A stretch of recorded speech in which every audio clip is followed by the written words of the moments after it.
장대장 TV 시청자 여러분 안녕하십니까? 장대장입니다. 자, 우리가 이 부동산 정책, 새로운 지금 인수위가 들어와서 정책을 발표하는 것을 좀 늦췄죠. 아무래도 지금 윤석열 당선이, 그러니까 대통령이 당선되자마자 공약으로 내세웠던 그런 어떤 규제 완화책, 뭐 그런 부분 때문에 심리가 재건축이나 재개발 이쪽으로 매수 심리가 좀 많아지다 보니까 가격이 어느 정도 상승이 된 것 같은데, 그러다 보니까 규제 완화를 발표하려고 했던 부분을 늦추겠다. 이게 이제 6월 1일 지방선거를 염두에 두고 아마 그렇게 늦춘 것 같은데, 또 집값이 너무 오르면 사실 집값 오르려고 정권 잡는 그런 정부가 어디 있겠습니까? 그래서 어떤 정부든 집값이 너무 많이 오르면 그건 좋지 않기 때문에, 더군다나 지금 뭐 서울 수도권 같은 경우 7년 이상을 쉼 없이 이렇게 올랐기 때문에 문제가 되겠죠. 자, 여기에 더불어서 현재 서울시 오세훈 시장이, 물론 이제 뭐 6월 달에 또 선거를 합니다만, 지금 현재 여론 조사를 보면 뭐 50% 이상으로 좀 여러 후보들과 비교했을 때 격차가 많이 나게 지금 앞서고 있는데, 지금 오세훈 서울시장, 그러니까 서울시 쪽에서 주택에 대한 보유세, 이 보유세라는 게 자산세와 종합부동산세를 보유세라고 하는데, 이 두 가지에 대한 완화책을 인수위에 요청을 했다고 합니다. 자, 이 보도자료를 보겠습니다. 어떤 내용인지. 서울시 주택보유세 근본적 개편안 마련에 대통령직 인수위에 전달.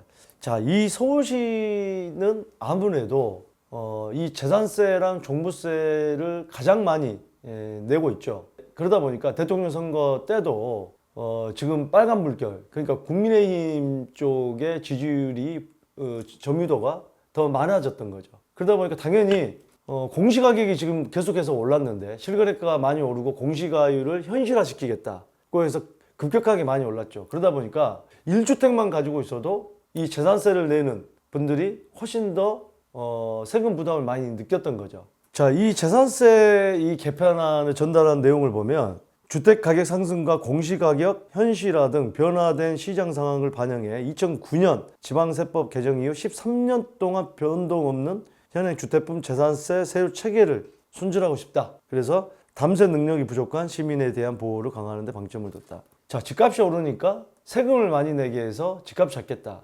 근데 1주택만 가지고 계신 분도 한 지역에 20년 사시고 30년 사시는 분도 많습니다. 그분들은 그냥 나는 이 지역에 그냥 나는 거주를 위해서 계속 살고 있었는데 세금은 많아진 거거든요. 그러면 어떤 분들은, 아니 그러면 집을 팔아서라도 세금을 내면 될 거 아니야. 이거 참 쉬운 얘기입니다. 20년 30년 사는 지역에서 세금을 내기 위해서 집을 팝니까? 그럼 그걸 팔면 옆집으로 이사 갈 수 있나요? 옆집은 안 올랐나요? 그러면은 재산세를 내기 위해서 주변 동네에 못 가. 내가 20년 30년 이런 살고 있던 동네에 못 가. 그러면 하급지로 이사를 가야 되거든요. 하급지로 이 부동산 세금을 내기 위해서 하급지로 이사 가고 싶고 또 가려는 사람이 몇 명이나 될까요?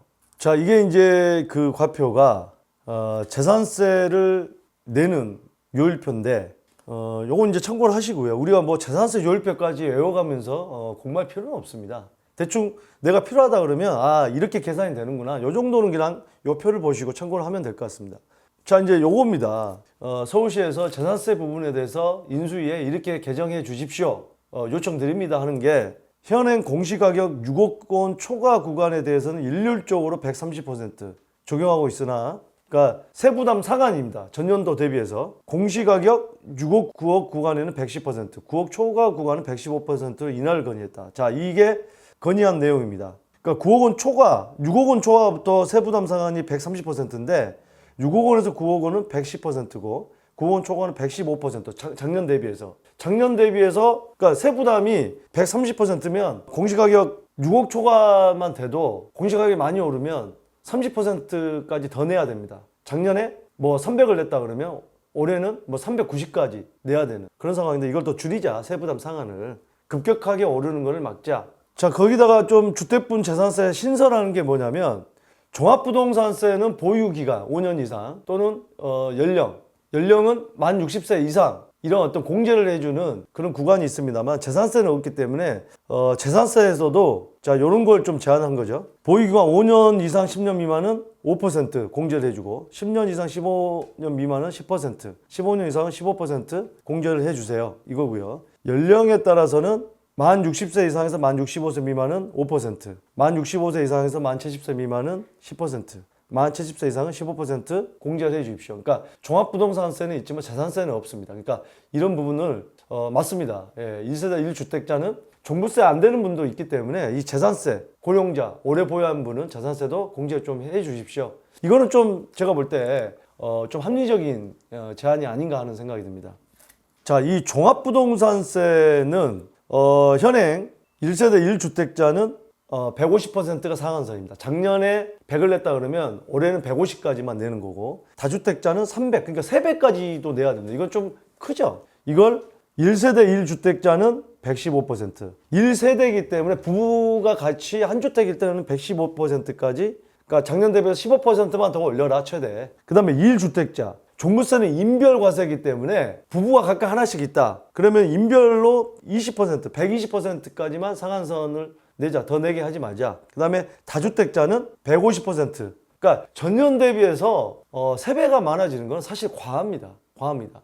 사실 정부가 정책을 잘 세워서 집값을 그만큼 안 오르게 하면 되는데 3배까지 오를 정도로 집값이 올라간다? 그럼 정부의 정책도 사실은 큰 문제가 있는 거거든요. 그걸 모든 것을 부동산을 가지고 있는 분한테 전가시킨다? 그건 좋은 세제 제도는 아닌 것 같습니다. 자, 그 다음에 상속주택에 대한 부분도 있는데, 지금 그 2022년 2월 종합부동산세법 시행령 개정으로, 근데 개정이 됐죠, 얼마 전에. 상속주택에 대해서. 이 상속주택의 경우에는 상속 개시일로부터 2년 또는 3년간, 그러니까 이 수도권 지역은 2년, 뭐 수도권 외의 지역은 3년, 종합부동산세 과세 표준에는 합산하되 세율 적용 시 주택수에서 제외하여 중과세 적용 배제되나. 자, 무슨 얘기냐면 상속을 받았으면 이 기간 안에 그 금액, 공시가격을 합산을 시킵니다. 하지만 주택수에서는 제외해요. 그러니까 무슨 얘기냐면 내가 조정 대상 지역에 1주택이 있다 그러면 상속주택 1주택을 전체를 받았다. 그러면은 2주택으로 간주 안 해. 2주택으로 간주하면 세율이 확 올라가죠. 조정 대상 지역에서. 간주하지 않으나 그 받은 만큼의 공시가격을 합산한다는 거죠. 지금 현재는. 근데 요거를 그러면은 그게 이제 뭐가 있냐면은 주택이 상속을 하게 되면 1세대 1주택자로 간주되지 않아서 과세 표준 금액이 11억 원이 적용되지 않는다는 거죠. 그럼 6억밖에 공제가 안 된다는 거죠. 그런 문제도 보완해야 된다. 제가 볼 때는 상당히 이거는 설득력이 있습니다. 상속이 갑자기 돌아가셨는데 세금이 눈덩이처럼 불어난다? 아마 이건 인수위에서도 서울시뿐만이 아니고 전체를 그렇게 고치려고 하지 않을까 생각합니다. 자, 이 부분도 굉장히 중요합니다. 우리가 그 재건축 재개발에서 1+1이라고 그래서 하나는 1+1에서 60제곱미터, 전용 60제곱미터 이하를 이제 추가로 받을 수가 있는데, 이게 예전에 인기가 많았어요. 그러니까 뭐 다가구라든지 내가 가지고 있는, 재개발에서 가지고 있는 부동산의 이 덩어리가 크면, 대지가 많으면, 이걸 권리가액이 높으면 이걸 1+1으로 이제 받을 수가 있는데, 요즘 이걸 꺼려집니다. 왜? 2주택이 되면은 종부세가 이제 2주택 요율이 확 올라가거든요. 그런 부분이 문제가 되는 거죠. 그러면 억울하게 나머지는 현금 청산을 받아야 돼. 한 주택 외에는. 그분 입장에서는 좀 억울한 부분이 있거든요. 갑자기 세제가 개편이 돼가지고. 그런 부분을 구제하겠다. 어떻게 구제하느냐. 추가로 공급받은 60제곱미터 이하의 주택은 3년 전매 제한 기간 동안, 원래 이제 3년 동안 못 팔게 돼 있거든요. 전매 제한 기간이. 그러니까 억울하게 3년 동안 계속 종부세를 두들겨 맞아야 되는데, 그 큰 요율을, 이거를 1세대 1주택자로 인정하여 혜택이 가능하도록 건의했다. 그러니까 3년은 의무 기간, 전매 제한이 안 되는 기간이기 때문에 그 기간은 2주택으로 간주 안 해야 된다. 1주택으로 간주해야 된다. 이거는 상당히 설득력이 있습니다. 못 팔게 해놓고서 무조건 2주택 두들겨 맞아라? 네. 그러면은 덩치가 큰 대지를 가지고 있는 지역의 재개발 지역 같은 경우는 사업 진행이 안 됩니다. 지금 무조건 사업 진행이 안 되는 게 능사가 아니거든요. 재건축, 재개발을 빠르게 진행을 못하고 오히려 규제를 했기 때문에 지금 집값이 이렇게 오르는데 한 몫을 한 거거든요. 결국은 그래서 지금 어떻습니까? 서울 중심권을 풀어주려고 해서 사실 현 정부에서도 이사 공급 대책이라든지 여러 가지 공공 재개발을 추진을 했잖아요. 그건 인정한 셈이거든요. 그렇기 때문에 세제도 이렇게 개편되는 게 저는 맞다고 봅니다. 또 있습니다. 현행 법에 보면 농어촌 주택은 양도소득세에서 주택수에 포함되지 않은 경우가 있습니다. 농어촌 주택의 그 요건들이 있습니다. 아마 저도 방송에서 한번 한 것 같은데 작년인가 재작년에 했습니다. 그거 한번 찾아보시기 바랍니다. 그런데 종부세는 1세대 1주택으로 적용하지 않아요. 배제하지 않아요. 양도세에서 배제를 해주는 조건이 있습니다만, 그렇기 때문에 요거를 1세대 1주택자는 공시가격 3억 원 이하인 농어촌 주택 한 채는 바로 공시가격 3억 원 이하니까 아주 고가 주택이 아니니까 농어촌 주택은 종부세에서도 배제를 해줘야 된다. 저는 이거는 일리가 있다고 봐요. 우리가 농어촌 주택을 소유하는 것을 자꾸 세금에 포함시키면 누가 거기서 사겠습니까? 농어촌 주택은 투기성 상품이 아니에요. 아무리 사도 그 가격이 올라가서 투자자들이 농어촌 주택을 투자자들이 몰려들어서 펜션이나 이런 농어촌 주택이나 이런 주택들을 무슨 투기의 대상이 된 적이 있습니까? 없습니다. 그리고 지방 경제, 이런 농어촌 경제를 살리려면 그런 부분은 제가 볼 때는 꼭 공시가격 3억 원 이하가 아니더라도 농어촌 주택은 좀 여러 가지 양도세나 종부세 합산할 때 배제해 주는 걸 좀 적용을 해주면 지방 경제, 좀 시골이나 이런 쪽도 경제가 어느 정도 살아나지 않을까 생각합니다. 또 지금 제안한 게 장기 민간 임대주택. 그러니까 지금 임대주택의 혜택을 거의 없앴는데 이걸 그러니까 2018년 9.13 대책 이후에 취득하더라도 지금 이제 10년짜리죠. 아파트를 제외하고 종부세 합산을 배제해서 비과세 시키자. 지금 이제 인수위에서도 한번 언급한 적이 있습니다. 빌라나 오피스텔 또 60제곱미터 이하의 뭐 아파트까지도 인수위에서는 언급을 했습니다. 주택임대사업자를 도입을 해서 혜택을 주겠다. 아마 제가 볼 때는 주택임대사업자 제도를 다시 부활시키되 이 주택임대사업자 역할이 뭡니까? 그냥 민간 임대주택, 그러니까 주택임대사업자를 안 한 주택은 어떻습니까? 2+2. 예, 4년 후에는 급등하는 그런 양상이 나오는데 주택임대사업자를 하고 있으면 적어도 10년 동안 또는 말소를 하지 않고 말소가 된 이후에도 팔기 전까지는 계속해서 그 유지를 해야 됩니다. 5% 상한선을. 그렇기 때문에 급등할 이유는 없는 거죠. 이게 많아진다고 해서.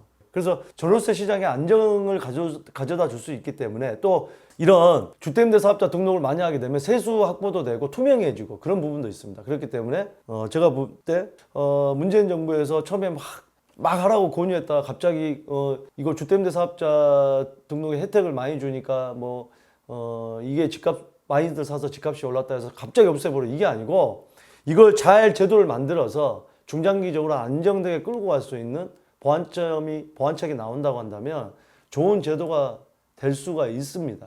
자, 이 부분 좀 중요할 것 같은데 부부가 50%씩 지분씩 두 채 소유하면 조정지역 내에서 2주택 보유자로 분류되어 다주택자 중과세율을 적용받게 되므로 종부세 부담이 급증하게 된다. 근데 부부가 각각 한 채씩 소유하는 경우와 부부가 50% 지분씩 두 채를 소유할 때는 1세대 내 보유 주택수는 2주택으로 동일함에도 세부담은 상이하다. 그러니까 말이 안 됩니다. 1주택씩 부부가 가지고 있는 거랑 50%씩에서 두 채를 가지고 있는 건 어차피 똑같은 지분을 가지고 있는 건데 세부담이 50%씩 가진 거는 두 채씩으로 본단 말이에요. 그렇기 때문에 6억 공제밖에 안 되고 한 주택씩 가지고 있으면 11억씩 공제가 되잖아요. 그러니까 그거는 말이 안 되는 정책이라고 보여집니다. 그래서 이 50%씩 지분씩 가지고 있어도 공시가격 11억씩 공제를 되게끔 하는 게 저는 당연히 맞다고 생각합니다. 자, 오늘 서울시에서 인수위에 제안한 게 제가 볼 때는 꼭 서울시뿐만이 아니고 인수위에서 우리나라 전체에 도입을 하면 좋을 제도로 보여지고 상당히 합리적인 그런 어떤 그 제안이라고 보여집니다. 그래서 제가 볼 때는 이 서울시에서 제안한 게 상당히 실무를 좀 많이 알고 있는 분이 아닌가 하는 생각이 듭니다. 그래서 어쨌든 이 부분이 제가 볼 때는 인수위에서도 받아들여져서 서울시뿐만이 아니고 전국으로 확대해서 어떤 이런 여러 가지 정책을 펴면 어떨까 하는 그런 생각이 듭니다. 자, 아무튼 간에 확정은 되지 않았습니다만 이런 제안이 있기 때문에 인수위에서 고민할 가능성이 크고 이게 반영될 가능성이 크다는 점, 그리고 어떤 상당 부분은 인수위에서 추진하려고 하는 부분도 있기 때문에 향후에 부동산 정책에 반영될 가능성이 크다는 점을 여러분들에게 알려드리고 여러분들은 이 부분들을 인지하시고 여러 가지 계획을 세우시길 바라겠습니다. 감사합니다.